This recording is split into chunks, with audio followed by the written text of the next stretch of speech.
Viewers, welcome to my YouTube channel. Supreme কোর্টের রায় গোটা ভারতবর্ষে প্রায় 50 লক্ষ শিক্ষক শিক্ষিকাকে 2 বছরের মধ্যে টেট পাস করতে হবে, না হলে তারাকে স্বেচ্ছায় রিটায়ারমেন্ট অথবা চাকরি থেকে বাতিল করে দেওয়া হবে। অবস্থা গোটা ভারতবর্ষে একটা চাঞ্চল্যকর অবস্থা সৃষ্টি করেছে। এর সঙ্গে বিভিন্ন রাজ্যের যে শিক্ষামন্ত্রী ও শিক্ষা সমিতিগুলো কোমর বেঁধে নেমেছে কিভাবে এই 50 লক্ষ শিক্ষক শিক্ষিকার চাকরি তারা বাঁচাতে পারে। বিভিন্ন রাজ্যের যে শিক্ষামন্ত্রী তারা রিভিউ পিটিশনের কথা বলছে। এরকমই আমাদের ভারতবর্ষের সব থেকে শিক্ষিত রাজ্য হলো কেরালা। আর শিক্ষামন্ত্রী অর্থাৎ education minister V Sivankutty says supreme court judgement can adversely affected as many 50,000 teacher in Kerala. তাহলে আমরা দেখতে পাচ্ছি যে কেরালাতে প্রায় 50,000 যে শিক্ষক তাদের কিন্তু চাকরি আজ প্রশ্নের মুখে।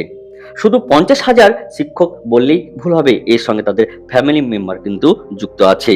ফ্যামিলি অর্থের দিক থেকে কিন্তু তারা অসহায় পড়বে। তিনি আরো কি বলেছেন একবার দেখে নেব। তিনি প্রেস কনফারেন্সে বলেছেন, the apex court's ruling would have wide spread impact across the country. The court had examined the union government's law and rules. The union government should make part the Supreme Court ruling. Teacher appointed before the into force and left with more than 5 years to retire should clear the TET within 2 years to remain in service.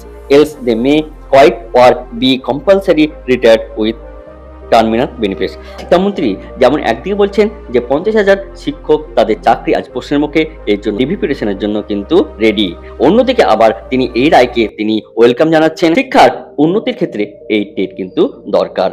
এছাড়াও দেখে নেব আর অন্যান্য রাজ্য কি বলছে। দেখে নেব তামিলনাড়ুর যে শিক্ষামন্ত্রী তিনি কি বলতে চাইছেন। TN to move SC over TET judgement says school education minister. তাহলে তামিলনাড়ুর শিক্ষামন্ত্রী কিন্তু এর জন্য প্রস্তুত যে তারাও এই রিভিউ পিটিশনের জন্য যেতে চাইছে।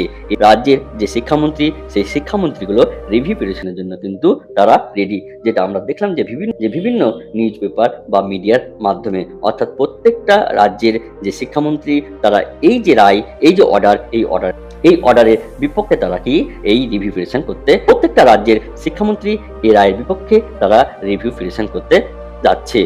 এই গোটা ভারতবর্ষে প্রায় 50 লক্ষ যে শিক্ষক শিক্ষিকার যে চাকরি যাতে বাতিল না হয় তার জন্য কিন্তু তারা রিভিউ পিটিশনে যাচ্ছে। মহারাষ্ট্রের কথাই বলবো যে 2024 সালে মাত্র 3.38% শিক্ষক পাস করেছেন। তাহলে সেখানকার যদি শিক্ষক আবার যদি বাতিল হয়ে যায় তাহলে সেখানকার যে শিক্ষা ব্যবস্থা সেই শিক্ষা ব্যবস্থা কোন দিকে যাবে সেটা একবার আপনারা ভাবতেই পাচ্ছেন। তাই সেখানকার যে সরকার কিন্তু এর বিকল্প ভাবছে, অর্থাৎ কিভাবে এই শিক্ষক শিক্ষিকাকে তাদের চাকরিতে বহাল রাখতে পারে। তারা এমনও করছে যে বছরে অন্তত 2 বার টেট এবং প্রশ্ন অনেক সহজ এবং সিলেবাসটা আয়ত্তের মধ্যে তারা আনতে চাইছে। মহারাষ্ট্র সরকার এই শিক্ষকদের চাকরি বাঁচানোর জন্য তারা বছরে একাধিকবার পরীক্ষা এবং পরিষ্কার সিলেবাস তারা চাইছে, যাতে এমন সিলেবাস তৈরি করা হোক যাতে গোটা শিক্ষক শিক্ষিকা এই টেটে তারা পাস করতে পারে। এই নিয়ে তো আমরা আগেও দেখেছি যে বিভিন্ন জেলা সদর দপ্তর রাজধানীতে এই বিক্ষোভের কিন্তু ঝড় উঠেছে। শিক্ষক শিক্ষিকা তারা কিন্তু আজকে রাস্তার পথে নেমেছে, তাই লড়াই লড়তে তারা প্রস্তুত। যদি কোনো রকম ভাবে রিভিউ পিটিশন গ্রাহ্য না হয় বা রিভিউ থেকে তারা কিউরেটিভ পিটিশন করতে চাইছে কল্পনা নিয়ে তারা কিন্তু এখন এগোচ্ছে। তাহলে এই রায়ের বিপক্ষে কেরালা, তামিলনাড়ু, মহারাষ্ট্র, উড়িষ্যা, ইউপি, মধ্যপ্রদেশ প্রত্যেকটা রাজ্যের শিক্ষক শিক্ষিকা এবং শিক্ষা সংস্থাগুলো কিন্তু আজকে রাস্তায় নেমেছে এই রিভিউ পিটিশন দায়ী করে। তারা সেই রিভিউ পিটিশনে জিতে আবার যাতে এই শিক্ষক শিক্ষিকাগুলো তাদের চাকরি বহাল থাকে সেই দিকে সবার কিন্তু নজর। এই 50 লক্ষ শিক্ষক শিক্ষিকার মুখের দিকে তাকিয়ে তারা এই যে এই আইন কেন্দ্র সরকার বা এনসিটিকে তাদের বদল আনতে বলবে। তাহলে আজকের ভিডিওটি এই পর্যন্ত, এর পরের ভিডিওতে আবার দেখা হবে। ধন্যবাদ।